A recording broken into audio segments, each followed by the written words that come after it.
برادران ملت اسلامیہ السلام علیکم ورحمۃ اللہ وبرکاتہ۔ الحمد للہ الحنان المنان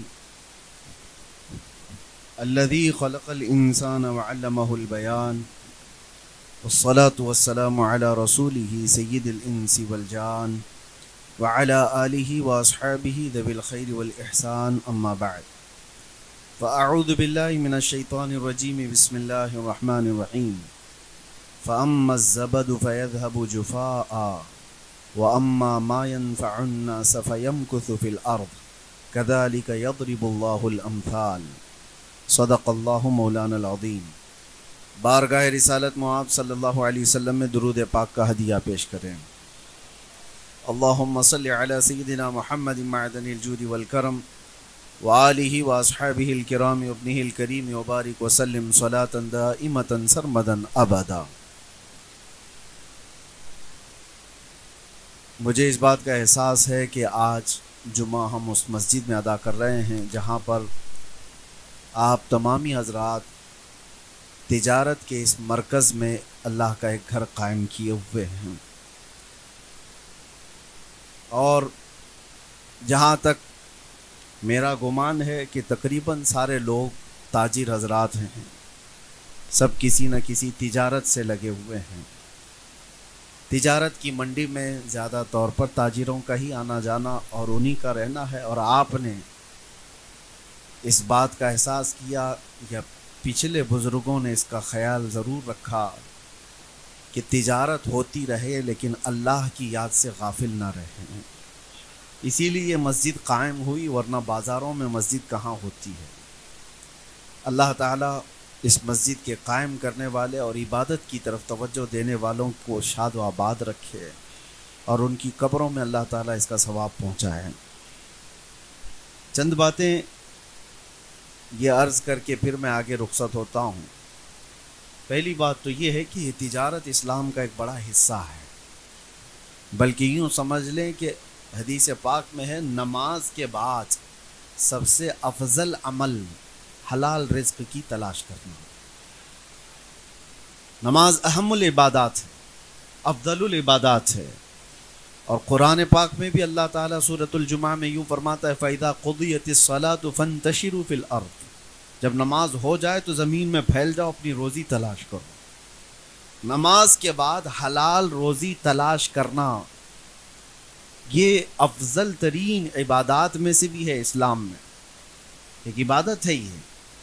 تجارت کرنے والا اس کو دنیا پرست اس وقت کہا جائے گا جب اس کے سینے پر، اس کے دل پر دنیا غالب آ گئی، مال غالب آ گیا اور اللہ رسول کو چھوڑ دیا ہو، ورنہ وہ ذکر الہی کے ساتھ 24 گھنٹے تجارت کر رہا ہو تو وہ دین میں ہی ہے، وہ عبادات میں ہی ہے۔ اور اسی لیے میرے آقا صلی اللہ علیہ وسلم کے پاس ایک صحابی نے آ کر کے عرض کیا تھا کہ میں گھروں کی تعمیر کرتا ہوں، معمار ہوں، مستری جس کو آپ کہیں گے، میرا کیا ہوگا آخرت میں؟ حضور پاک صلی اللہ علیہ وسلم نے فرمایا تم ابراہیم علیہ السلام کے ساتھ قیامت میں اٹھائے جاؤ۔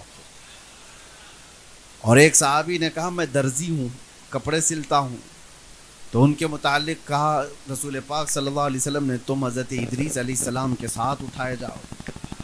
لوہے کا کام کرنے والے ایک صحابی تھے، انہوں نے کہا میرا کیا انجام ہے؟ حضور پاک صلی اللہ علیہ وسلم نے فرمایا تم حضرت داؤد علیہ السلام کے ساتھ اٹھائے جاؤ۔ ایک صحابی نے کہا یا رسول اللہ صلی اللہ علیہ وسلم میں تجارت کرتا ہوں، میں مال کی تجارت کرتا ہوں۔ حضور نے فرمایا اگر دو چیزیں تو قائم رکھتا ہے زندگی میں، سچ بولنا اور جھوٹی قسم نہ کھانا، تو قیامت کے دن میرے ساتھ اٹھایا جائے گا۔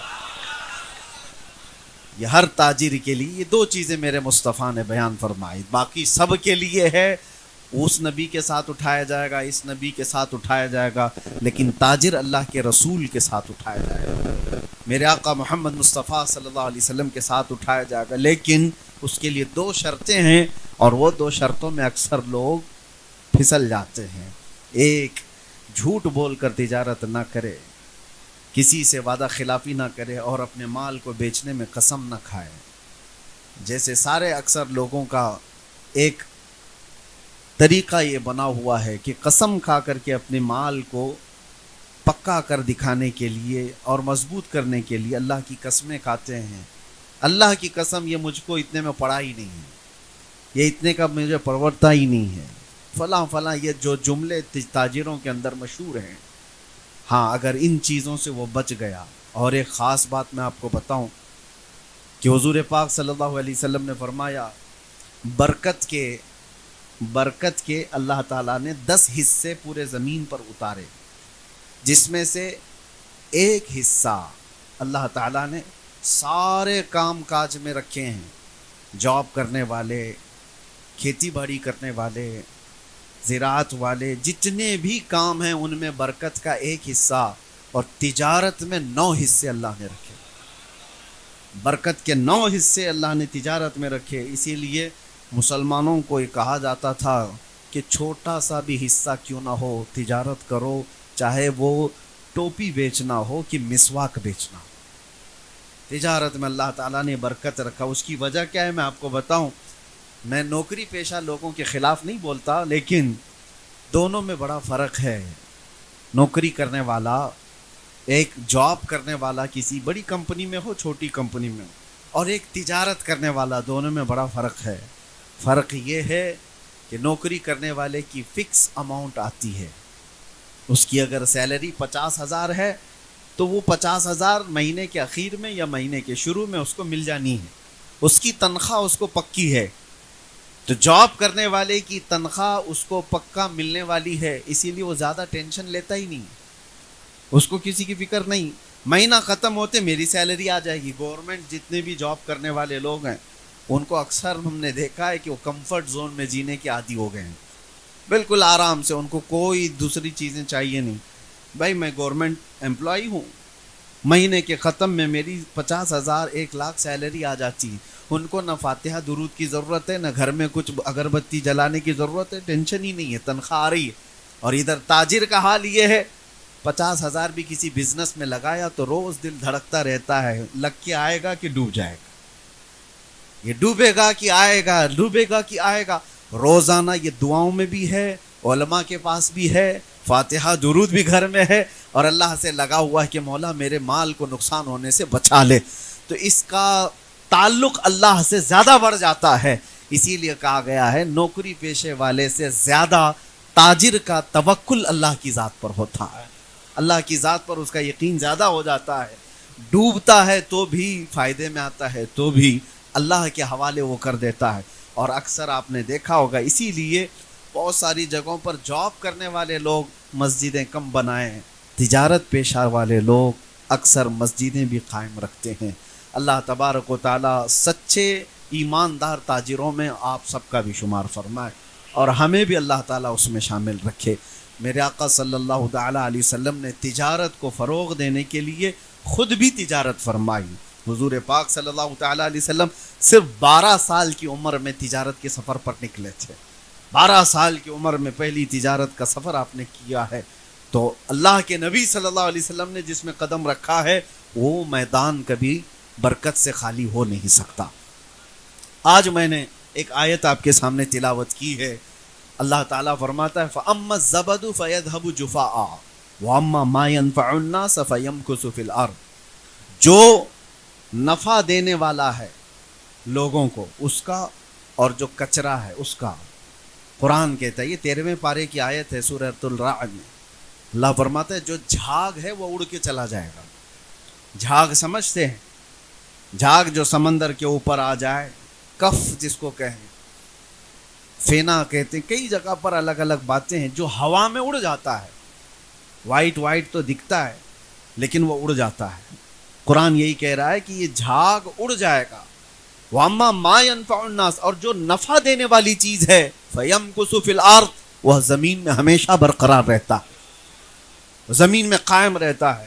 نفع دینے والے بنو، جھاگ نہ بنو.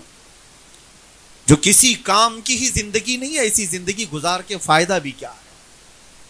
اگر دنیا میں آئے ہو تو کوئی ایسا کام کر جاؤ جو امت کو نفع دے، جو انسانیت کو نفع دے. ہمارے پاس آج وہ تاریخیں موجود ہیں. اسی لیے میرے آقا صلی اللہ تعالیٰ علیہ وسلم نے حدیث میں کیا فرمایا، من سن سنتا حسنتا فلہ اجرہا واجر من عمل بہا، جس نے کوئی نیا طریقہ ایجاد کیا اچھا، اس کا ایجاد کرنے کا ثواب بھی اسے ملے گا، اور جب تک قیامت تک اس ایجاد کیے ہوئے طریقے پر لوگ عمل کرتے رہیں گے ان سب کا ثواب بھی ایجاد کرنے والے کو ملے گا۔ کسی نے اگر کوئی ایک مسجد تعمیر کی ہے تو مسجد تعمیر کرنے کا ثواب تو ہے، لیکن لاکھوں جو سجدے اس میں ہوتے رہیں گے ان کا ثواب بھی اسے دیا جاتا رہے گا۔ کریٹیوٹی جس کو کہا جائے، ایجادات جس کو کہا جائے، یہ مسلمانوں کا ایک خاص حصہ تھا۔ آج بانجھ بنا دیا گیا امت کو، آج ہمارے حالات یہ ہو گئے ہیں کہ ان سے کوئی چیز امید ہی نہیں رکھی جا رہی ہے، حالانکہ ماضی قریب تک ہماری ترقیات کا دور اتنا سنہرا تھا، اتنا سنہرا جس کو تاریخ کبھی بھلا نہیں سکتی۔ میں آج مسلمان نوجوانوں سے اور جتنے بھی اہل ثروت حضرات ہیں ان سے بھی یہ گزارش کروں گا، اللہ نے جس میدان میں آپ کو طاقت دی ہے اس میدان میں کوئی ایسی ترقی کر جاؤ کہ تمہارے آنے کا زمین پر کوئی مطلب رہے، اس زندگی کا کوئی معنی تو رہے، ورنہ یوں آئے اور یوں چلے گئے۔ اسی لیے شاعر نے کہا ہے موت اس کی جس کا کرے زمانہ افسوس، یوں تو یہاں آئے ہیں سبھی مرنے کے لیے۔ جس کے جانے کے بعد امت میں ایک خلا واقع ہو جائے، جس کے جانے کے بعد دنیا اس کے غم میں روئے، جس کے جانے کے بعد دنیا کو محسوس ہو کہ کوئی بہت بڑی چیز گئی ہے، ورنہ ہماری زندگی ایسی نہ ہو کہ جنازہ جانے کے بعد لوگ یہ کہیں دھرتی کا بوجھ چلا گیا، زمین کا کچرا ختم ہو گیا۔ عزیزان گرامی وقار، آپ کی زندگی سے متعلق اور ہماری زندگی سے متعلق ایک بات میں عرض کرتا ہوں۔ مولانا جلال الدین رومی رحمۃ اللہ تعالی علیہ بیان فرماتے ہیں ایک بہت عظیم چیز ہے، بہت عظیم چیز ہے، خاص طور پر ایک واقعہ انہوں نے بیان کیا ہے۔ ایک ملک ایسا ہے، ایک ملک ایسا افریقہ کا ملک، شروع میں انہوں نے ایسی بیان کیا کہ جہاں کی حکومت کا طریقہ بالکل الگ ہے۔ وہ ایک ملک ایسا ہے، ان کی حکومت کا طریقہ ایسا ہے کہ 1 سال ہی بادشاہ رہتا ہے کوئی بھی، اور بادشاہ بنانے کا طریقہ ایسا ہے کہ ملک کے جتنے بھی ذمہ دار حضرات ہیں وہ ملک کی سرحد پر جا کر، باؤنڈری پر جا کر سال کی پہلی تاریخ میں کھڑے ہو جاتے ہیں رات کو، اور صبح جیسے ہوتی ہے جو شخص ملک میں پہلے داخل ہوا وہ ان کا بادشاہ ہے، جو بھی مسافر آیا، کوئی بھی آیا، وہ ان کا بادشاہ ہے۔ لیکن اس بادشاہ کو پہلے بتا دیتے ہیں کہ آپ ہمارے بادشاہ ہو، آپ کو ہم تخت پر بٹھائیں گے، تاج پہنائیں گے، ساری اختیارات آپ کو دیں گے، لیکن سال گزر جائے گا پورا تو آپ کو اٹھا کر لے جا کر ایک جنگل میں چھوڑ دیں گے، اور وہ جنگل اتنا خطرناک کہ جہاں بھیڑیے ہیں، درندے ہیں، جانور ہیں، پھاڑ کھائیں گے، ختم ہو جائے گا۔ تو جو اس بات کو منظور کرتا ہے بادشاہ کی کرسی پہ بیٹھتا ہے، اور جو کہتا ہے نہیں مجھے نہیں چاہیے اسے چھوڑ دیا جاتا ہے، دوسرے کا انتظار۔ ہر سال کا ان کا معمول تھا یہ، جس کو بھی تاریخ میں، پہلی تاریخ میں ملک میں داخل ہوتا دیکھتے اس کو بادشاہ بناتے، لیکن پہلے سے بتا دیتے تھے کہ سال بھر کے بعد ہونا کیا ہے۔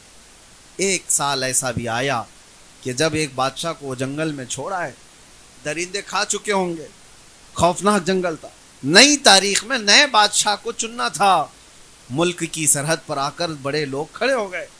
اتفاق ایسا ہوا کہ صبح صبح پہلی تاریخ ہے، اور جو شخص داخل ہو رہا تھا وہ ایک عالم ربانی تھا، دیندار شخص رہا، اور آتے ہی انہوں نے نعرہ لگایا کہ آپ ہم کو بادشاہ مل گیا، بادشاہ مل گیا۔ جانتے پہچانتے نہیں تھے، لیکن پھر بھی کہا، اس عالم نے کہا کہ کس کا بادشاہ، کیوں نعرے لگا رہے ہو؟ انہوں نے کہا ہمارا نیم ہے، ہمارا دستور ہے، سال کی پہلی تاریخ میں جو ہمارے ملک میں پہلا شخص داخل ہوتا ہے وہ ہمارا بادشاہ ہوتا ہے۔ انہوں نے پوچھا تو پھر کیا کرتے ہو؟ لوگوں نے کہا تاج پہناتے ہیں، جلوس نکالتے ہیں، کرسی پر بٹھاتے ہیں۔ کہا پھر کیا کرتے ہو؟ کہا ساری فوج آپ کی، سارے وزیر آپ کے، سارا ملک آپ کے اختیار میں۔ پھر کیا ہوتا ہے؟ کہا سال گزر جاتا ہے تو آخری تاریخ میں آپ کو لے جا کر ہم جنگل میں چھوڑائیں گے، یہی ہمارا نیم ہے، کیا آپ کو منظور ہے؟ اس عالم نے کہا ہاں منظور ہے، بادشاہت قبول کر لیا۔ ویسے تو انسانوں کی فطرت ہے، کارپوریٹر بھی اگر بننا چاہے تو کون منع کرتا ہے؟ اگر چھوٹا سا عہدہ بھی مل جائے کون منع کون کرتا ہے؟ لیکن اس کو قائم کون رکھتا ہے؟ یہ اپنے کمال کی بات ہے۔ اس عالم نے کہا منظور ہے۔ آئے، تاج پہنے، کرسی پر بیٹھے، وزیروں کو بلایا، فوج کو بلایا، دیکھا پہلا دن ہے، سارے نظام قائم ہو گئے، اور آج بادشاہ کا پہلا آرڈر یہ تھا، ملک کو اپنے ہاتھ میں لینے کے بعد پہلا آرڈر یہ ہے کہ مجھے وہ جنگل دکھایا جائے جہاں پر لے جا کر آخر میں چھوڑتے ہیں۔ بادشاہ کا آرڈر تھا تو سب لے کر کے چلے، جلوس گیا اور جنگل دیکھا تو اتنا خوفناک، وہاں پر کھوپڑیاں، ہڈیاں پرانے لوگوں کی پڑی ہوئی جن کو درندے کھا چکے ہیں، کانٹے دار درخت، خوفناک آوازوں سے بھرا ہوا جنگل۔ بادشاہ پہلے ہی دن دیکھ کر کے واپس آ گیا۔ کہا، پھر فوج کے آدھے حصے کو کہا یہ جو جنگل کا خوفناک حصہ ہے، اس میں جتنے کانٹے کے جھاڑیاں ہیں سب نکالے جائیں، کھوپڑیاں ہٹائی جائیں اور اس کو پورے طور پر صاف کیا جائے۔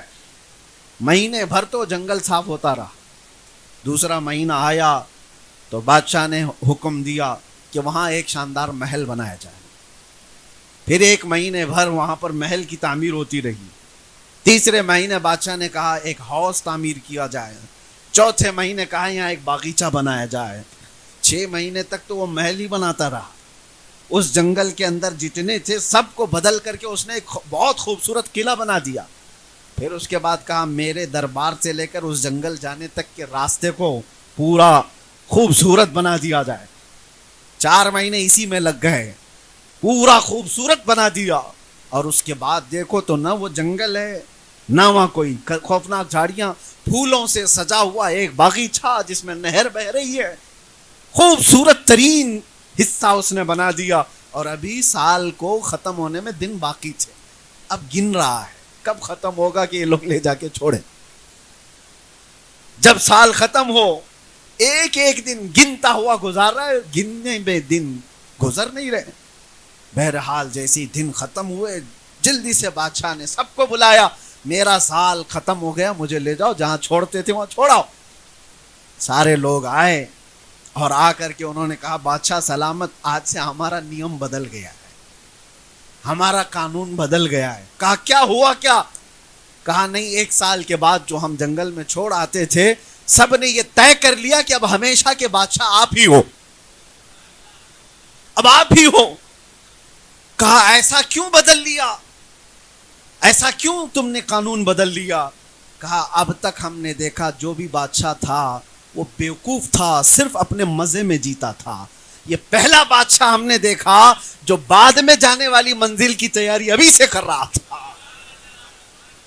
عقل مند جو بادشاہ ہے ہم نے دیکھ لیا، جو آخرت کی تیاری کر رہا ہے وہی حقیقت میں ہمارا بادشاہ ہے۔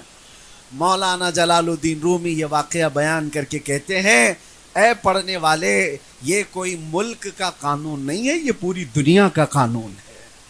دنیا میں جب تم آتے ہو تو ہر کوئی تمہیں بادشاہ بنا دیتا ہے۔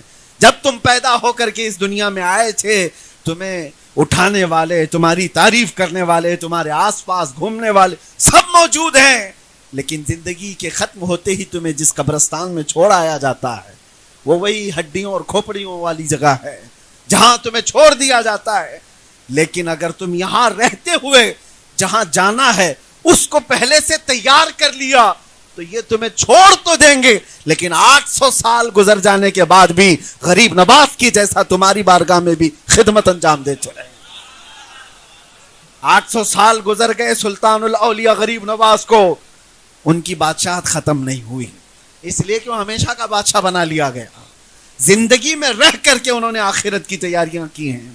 یہی میں کہنا چاہتا ہوں میرے عزیزو، نفع دینے والے اور اس دنیا میں آ کر کے جینے کا کوئی مقصد بنانے والے وہی زمین پر قائم رہتے ہیں، باقی سارے کچرے۔ قبرستان میں جاؤ تو تختیاں بھی بجھ گئی ہوں گی، قبروں کے پتہ بھی نہیں حالات، کون گیا کتنے سال پرانا ہے، لیکن کچھ قبریں ایسی ہیں جو صرف دفن نہیں ہوئی ہیں، ہمارے سینوں پر حکومت کر رہی ہیں، وہ قبریں ہیں۔ ایک انگریز مورخ آیا تھا ہندوستان، اس سے واپس جانے کے بعد پوچھا گیا ہندوستان کا سب سے بڑا عجوبہ کیا دیکھا؟ اس نے کہا تاج محل تو 7 عجوبوں میں گنا جاتا ہے، لیکن تاج محل سے زیادہ عجوبے کی بات میں نے اجمیر میں دیکھا، اس لیے کہ ایک قبر ہے اور لاکھوں مسلمانوں پر حکومت کر رہی ہے۔ میرے عزیزو، یہ وہ لوگ ہیں جو دنیا میں رہ کر کے نفع پہنچاتے رہے اور ان کی زندگیاں ختم نہیں ہوتی، ان کی زندگیاں اللہ تبارک و تعالیٰ قائم رکھتا ہے۔ آج مجھے افسوس ہوتا ہے ان نوجوانوں کی زندگیوں کو دیکھ کر کہ جن کی زندگیاں 40 کو پہنچ گئیں، آج تک وہ اپنے بچوں کے لیے کچھ نہیں کر سکے، وہ اپنے آس پاس کچھ نہیں کر سکے۔ تو زندگی جینے کا مقصد کیا رہا؟ اس دنیا میں آنے کا تم نے کس کو نفع پہنچایا؟ یہ ایک فکر کے ساتھ جیتا رہے۔ میرے آقا صلی اللہ علیہ وسلم کی حدیث ہے، میں آپ کو سناؤں، من لم یہتم بامرنا فلیس منا۔ حضور فرماتے ہیں جو میری امت کے نفع کے بارے میں نہیں سوچا وہ میری امت میں سے نہیں ہے۔ جو اس حال میں صبح کیا کہ میری امت کی بھلائی کا نہیں سوچا، حضور فرماتے ہیں وہ ہم میں سے نہیں ہے۔ کتنے لوگ ایسے ہیں جو نفع کا سوچتے ہیں، کتنے لوگ ایسے ہیں۔ آج میرے پاس ایک کتاب تھی، ماذا قدم المسلمون للعالم، کافی بڑی کتاب، اور اس میں اتنے ذخیرے لکھے ہوئے تھے، پڑھ کر کے حیرت ہوتی ہے۔ ہر مسلمان نوجوان کو پڑھنا چاہیے۔ ٹاپک یہ ہے کہ مسلمانوں نے دنیا کو کیا دیا، ایک بہت بڑا ٹاپک ہے۔ ہمارے پرکھوں نے، ہمارے علماء نے، ہمارے دانشوروں نے اس دنیا کی ترقیات میں کیا حصہ لیا، اکثر کو تو آج پتہ بھی نہیں ہے، کیونکہ پروپیگنڈا ایسا پھیلا ہوا ہے کہ تم کسی کام کے نہیں ہو، اسی لیے یہ جانتے بھی نہیں۔ ہر ترقی میں مسلم دانشوروں کا حصہ ہے۔ دنیا کو آج جس حالت میں آپ دیکھ رہے ہیں، تھوڑا سا اگر مطالعہ کرتے ہیں آپ کو پتہ ہے پورا انٹرنیٹ آج جو چلتا ہے، جتنے بھی اس میں ویب سائٹ ہوں، جتنے بھی سوشل میڈیا سائٹس ہوں، سب کے پاس ایک چیز کا استعمال ہے، الگورزم۔ الگورزم کا استعمال ہر جگہ ہے، اور آپ کو پتہ ہے الگورزم کا ایجاد کرنے والا کون تھا؟ محمد بن موسیٰ الخوارزمی۔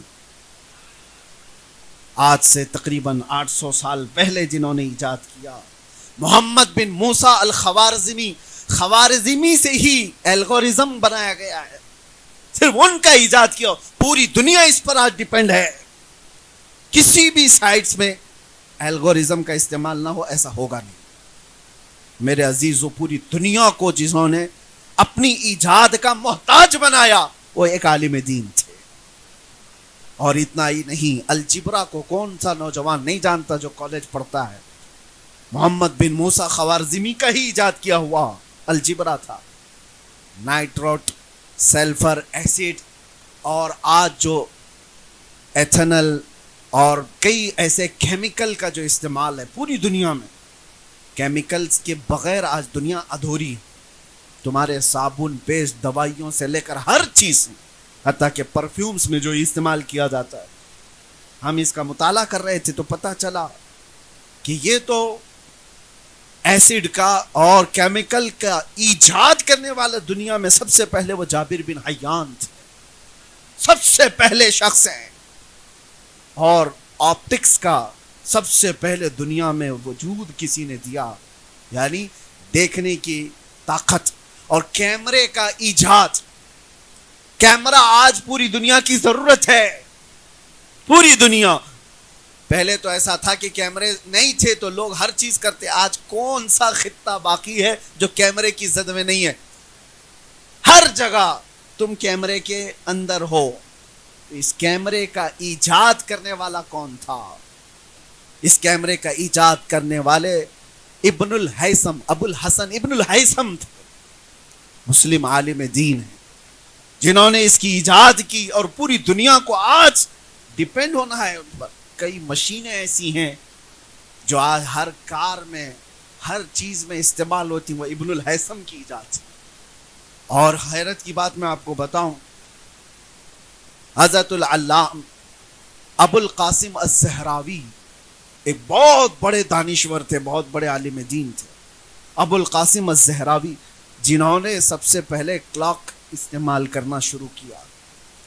گھڑی کی ایجادات کے سلسلے میں انہوں نے بیان کیا. اور ابو بکر رازی، اللہ اکبر، دنیا کا ایسا ڈاکٹر جس نے سب سے زیادہ سرجری کے قانون بتائے. پوری دنیا کی میڈیکل سائنس آج بھی ابو بکر رازی کے بتائے ہوئے طریقوں پر چل رہی ہے آج بھی. اور ابو علی سینا کی لکھی ہوئی کتابیں بچوں کے امراض کے سلسلے میں ڈاکٹرز اگر پڑھے ہوں گے تو یہ اور بات ہے کہ تاریخ مٹائی گئی ہے، ان کے ایجادات کی کہانیاں چھپا دی گئیں، لیکن بنیاد کس کی ہے؟ بنیاد رکھنے والے وہ مسلم علماء تھے جنہوں نے نفع دیا، اپنی زندگی سے نفع پہنچایا ہے پوری دنیا کو.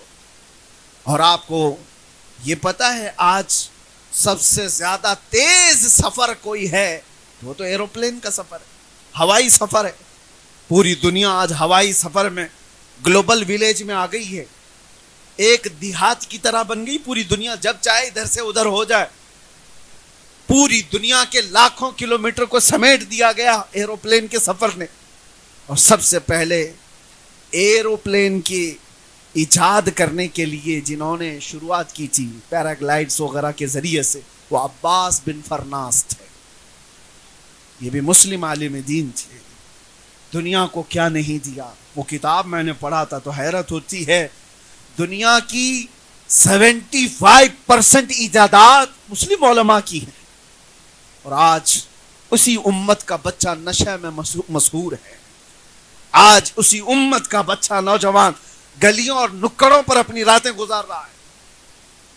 آج زندگی بے مقصد گزارنی پڑ رہی ہے لوگوں کو. کیوں ایسا؟ تم بہت با مقصد اس دنیا میں آئے تھے، اور ایسا نہیں ہے کہ اس سے پہلے والے لوگ. اور کام کرنے والوں میں آپ کو بتاؤں، میں بہت جو انسپائر ہوں کچھ چیزوں سے. ممبئی کی سرزمین پر مجھے جب یہ پتا چلا، آپ کو پتا ہے مدن پورہ سنی بڑی مسجد کو آپ نے دیکھا ہوگا، بھائی کلّہ کتنی بڑی مسجد ہے، تقریباً 150 سال پرانی مسجد ہے. اسی طرح ایک حمیدیہ مسجد بھی آپ نے دیکھا ہوگا پائیدونی میں. یہ مسجد اور مسافر خانہ کرافرڈ مارکیٹ کا سابو صدیق مسافر خانہ، بھائی کلّہ میں سابو صدیق پولی ٹیکنیکل ہاسپٹل کالج، یہ 4 سے 5 بڑی بڑی عمارتیں جو تقریباً 100 سال پرانی ہیں. یہ 100 سال پرانی.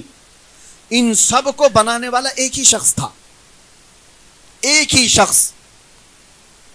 اور حیرت کی بات میں بتاتا ہوں، وہ میمن فیملی سے تعلق رکھنے والے حاجی سابو صدیق. یہ 3 مسجدیں، ایک مسافر خانہ، ایک ہسپتال اور ایک اس زمانے کی انسٹیٹیوٹ کالج، اتنا دنیا کو دے کر کے جانے والا. آپ کو پتا ہے وہ سابو صدیق صرف 23 سال کی عمر میں انتقال کر گیا تھا. 23 یعنی 25 سال سے کم کا جوان یہ ساری چیزیں دنیا کو دے کر چلا گیا. لاکھوں سجدے ان مساجد میں آج بھی ہوتے ہیں. جوان ہو تو ایسا ہو جو امت کو نفع دے کر جائے، زندگی ہو تو ایسی جو لاکھوں کو فائدہ پہنچا کر جائے. اسی طرح سے میں پڑھ رہا تھا، آزادی کی تحریک جب چھڑی تھی ہندوستان میں، آج ہم جو آزادی کی سانس لے رہے ہیں اس میں 1 2 نہیں 30,000 علماء کی قربانیاں شامل ہیں. علماء اہل سنت کی بات کر رہا ہوں. دلی سے لے کر کشمیر تک ہر جھاڑی پر ایک عالم دین کی لاش لٹکتی تھی. انہوں نے قربانیاں دی ہیں. آج سب بجھا دیا گیا. وہ با مقصد زندگی گزارنے والے. اور آپ کو اسی تاریخ کے حصے میں ایک اور عظیم انسان کی میں نے تاریخ پڑھی، ڈاکٹر مختار انصاری کا بھی نام سنا ہوگا آپ نے. اس زمانے میں یہ انگلینڈ سے پڑھ کر کے ڈاکٹریٹ کر کے آئے ہوئے ایک ڈاکٹر، مسلمان خاندان سے تعلق رکھنے والے ڈاکٹر تھے. ترکی میں خلافت کے سقوط کے بعد بڑی خدمات انجام دینے والا شخص، لیکن ہندوستان میں آئے تو ہم ہمی تھی، آزادی کی تحریکیں چل رہی تھی، جھگڑے فسادات تھے. اس زمانے میں ڈاکٹر مختار انصاری نے دنیا کو ایک طرف دیکھا، لیکن مسلمانوں کے حالات دیکھ کر کے اس نے ایک ادارہ قائم کیا دلی کی سرزمین پر، جس کو آج جامعہ ملیہ اسلامیہ کہا جاتا ہے. 1920 میں یہ قائم ہوئی تھی یونیورسٹی, اور آج وہاں سے ہزاروں اسٹوڈنٹ پڑھ کر کے نکلے, کئی ڈاکٹرز وہاں سے نکلے, انجینئرز نکلے, سائنٹسٹ نکلے, ہر طبقے میں لوگ وہاں سے فائدہ اٹھا کر چلے. ایک شخص کی سوچ ہے جو ہزاروں کو علم سے آشنا کرا رہا, ایک شخص نے, اور اس ہمہ ہمی میں ساری چیزیں چھوڑ کر ایجاد تو کیا. اس طرح سے وہ لوگ تھے جو امت کو نفع دے کر کے گئے, قوم کو نفع دیا, بلکہ ملک کی ترقی میں حصہ لیا.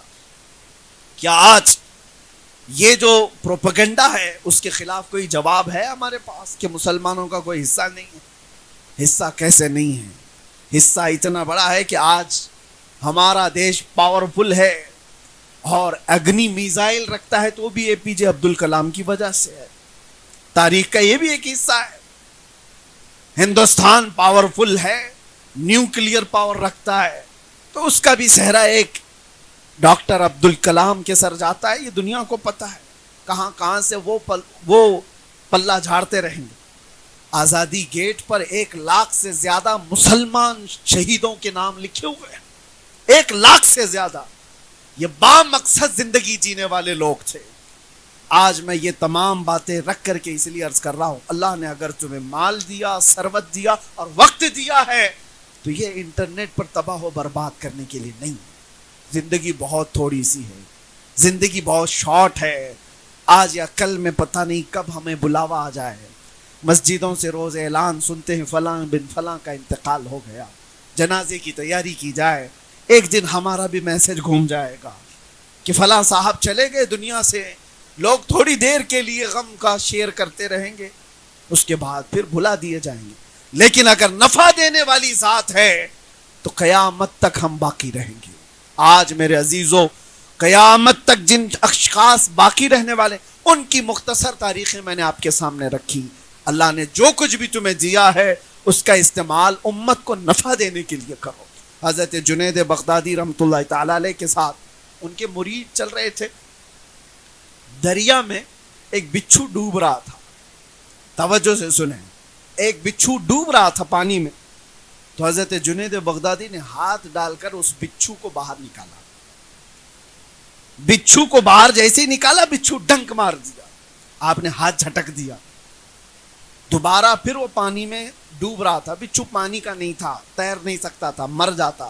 آپ نے دوبارہ اس کو پانی میں سے باہر نکالا, پھر ڈنک مار دیا. اور بچھو کا مارنا آسان نہیں ہوتا, زہر چڑھتا ہے. تیسری مرتبہ آپ نے ہاتھ ڈالا اور تیزی سے اٹھا کر باہر پھینک دیا. آپ کے مرید نے کہا حضور وہ اتنے ڈنک مار رہا ہے اور آپ اس کو نکال رہے, پانی سے نکال رہے. جنید بغدادی نے کہا وہ بچھو ہے, اس کی فطرت ہے ہی ڈنک مارنا, اور میں انسان ہوں, میری فطرت ہے مدد کرنا. وہ اپنی فطرت پر عمل کر رہا ہے, میں اپنی فطرت پر عمل کر رہا ہوں.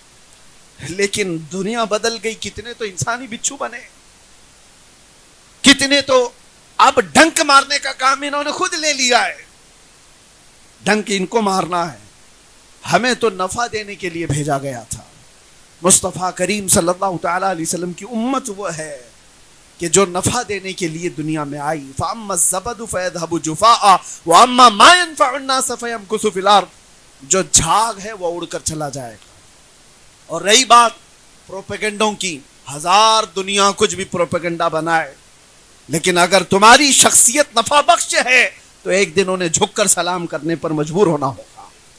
ایک دن تو ماننا ہی پڑے گا. کتنے ایسے لوگ ہیں, آپ کو پتا ہے جب فتح مکہ ہوا تھا تو حضور نے اعلان کیا تھا کہ جو ابو سفیان کے گھر میں آئے وہ امن میں ہے, جو کعبے کے پاس آ جائے وہ امن میں ہے, جو عبد المطلب کے گھر میں جائے وہ امن میں ہے. صحابہ نے عرض کیا حضور سب نہیں آ پا رہے, ان جگہوں پر کچھ اور اعلان کر دیں. حضور نے ایک اعلان اور خاص کیا تھا, جانتے ہو, تاریخ کا حصہ ہے. فرمایا ایک راستے میں جھنڈا لگا دو, اور اس جھنڈے کا نام کیا تھا؟ بلال حبشی کا جھنڈا. کہا جو اس جھنڈے کے نیچے آ جائے گا وہ امان میں ہے. وجہ کیا تھی؟ لوگ وہاں پہنچ رہے تھے, جو جھنڈے کے قریب گئے ان کی جان کو امان. ارے وہ جھنڈا تو ابو بکر صدیق کے نام کا بھی ہوتا, عمر فاروق کا, عثمان غنی کا, حیدر کرار کے نام کا بھی ہوتا, رضوان اللہ علیہ مجمعین. بلال حبشی کے نام کا جھنڈا تاریخ کو یہ بتانا تھا جس کو تم ذلیل ترین خادم سمجھتے تھے، آج اپنی جان بچانے کے لیے اس کے جھنڈے کے نیچے آنا ہے۔ دنیا تمہیں مانے گی، ایک دن مانے گی۔ نفع پہنچانے والے اور استقامت والے کو دنیا تسلیم کرے گی مجبور ہو کر، اور آج ہمیں کام کچھ کر کے جانا ہے، نفع دے کر کے جانا ہے۔ اب بس میں بات کو ختم کرتے ہوئے ایک اور آپ کے سامنے مثال دے دیتا ہوں۔ اکثر ایسا ہوتا ہے، اکثر ہماری زندگیوں میں چیزیں پیش آتی ہیں۔ ابراہیم بن ادھم رضی اللہ تعالیٰ عنہ کسی راستے سے گزر رہے تھے، انہوں نے دیکھا ایک جنگل میں لومڑی ہے جس کے ہاتھ پیر کٹے ہوئے ہیں لیکن صحت مند ہے، چاروں پیر نہیں ہے، پڑی ہوئی ہے، صحت مند ہے۔ کہا اگر چار پیر نہیں ہے تو چلتی کیسے، کھاتی کیسے، اور یہ صحت کیسی ہے اس کی، موٹی تازی کیسی ہے؟ تو غور سے دیکھنے لگے، دیکھا تو ایک کوا آتا ہے منہ میں روٹی لے کر اور اس لومڑی کو کھلاتا ہے اور چلا جاتا ہے۔ ہر گھنٹے پر کوا آتا ہے، کچھ نہ کچھ چیزیں لاتا ہے، لومڑی کو کھلاتا ہے اور چلا جاتا ہے، اور لومڑی پڑی ہوئی ہے اور مست ہے۔ کہا اس کی اور اس کی برادری کا کوئی تعلق ہی نہیں، لومڑی الگ قسم ہے، کوا الگ قسم ہے، لیکن یہ اللہ کا نظام دیکھو، یہ خالق کا نظام ہے، مجبور کو کھلا رہا ہے۔ ابراہیم بن ادھم نے دیکھا میرا رب جب معذور لومڑی کو کھلاتا ہے تو میں اشرف المخلوقات ہوں، مجھے کیوں نہیں کھلائے گا؟ آپ نے دنیا سے کنارہ کشی اختیار کر لی، سب کو چھوڑ دیا اور اپنے ہاتھوں کو اور پیروں کو زنجیر میں باندھ کر خود بھی پڑے رہے، میں انسان ہوں، میرا رب مجھے کھلائے گا۔ اور اس کے بعد دن بھر پڑے رہے، کوئی کوا نہیں آیا، دوسرا دن بھی گزر گیا، کوئی نہیں آیا کھلانے کے، بھوک اور پیاس کی شدت بڑھتی گئی، تیسرا دن آیا، کچھ نہیں ملا۔ حضرت شفیق بلخی اس زمانے کے بزرگ ہیں، انہوں نے لوگوں سے پوچھا ابراہیم کا کیا حال ہے، کہاں ہے؟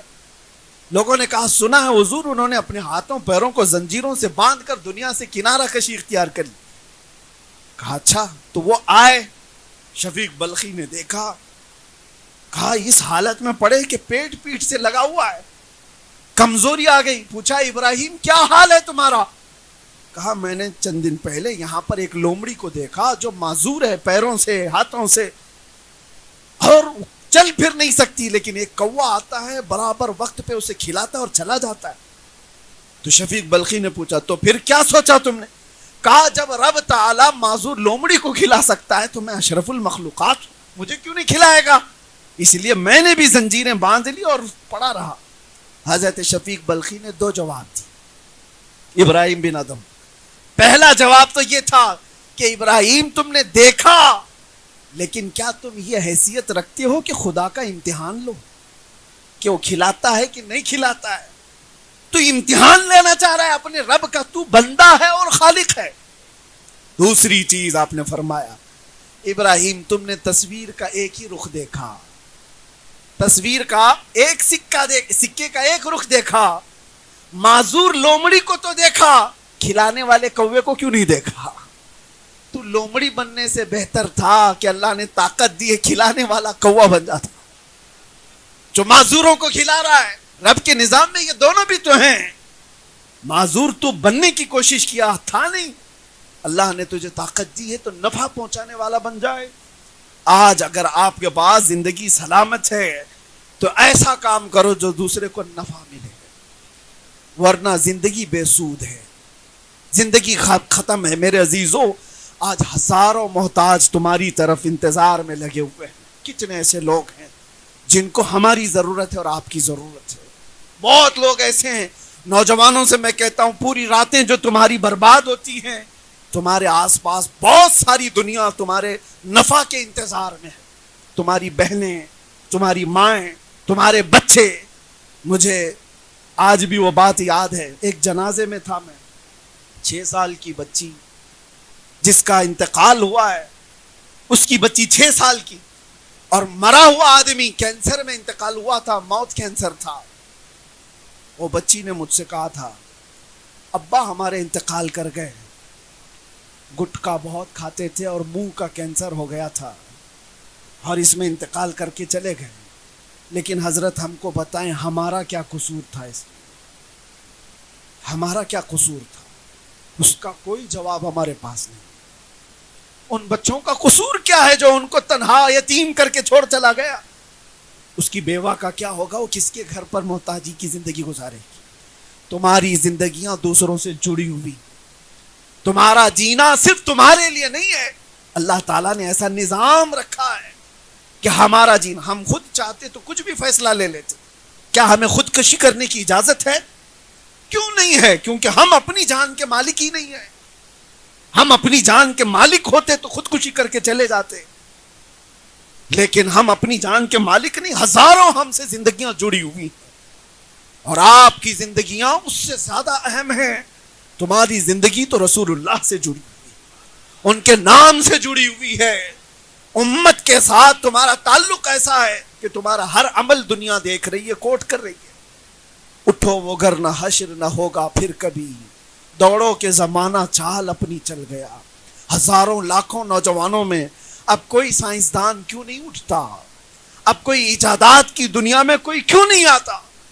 ملک کی ترقی، معاشرے کی ترقی، حالات تو یہ ہے کہ ہمارے محلوں میں کوئی گھر لینا پسند نہیں کرتا۔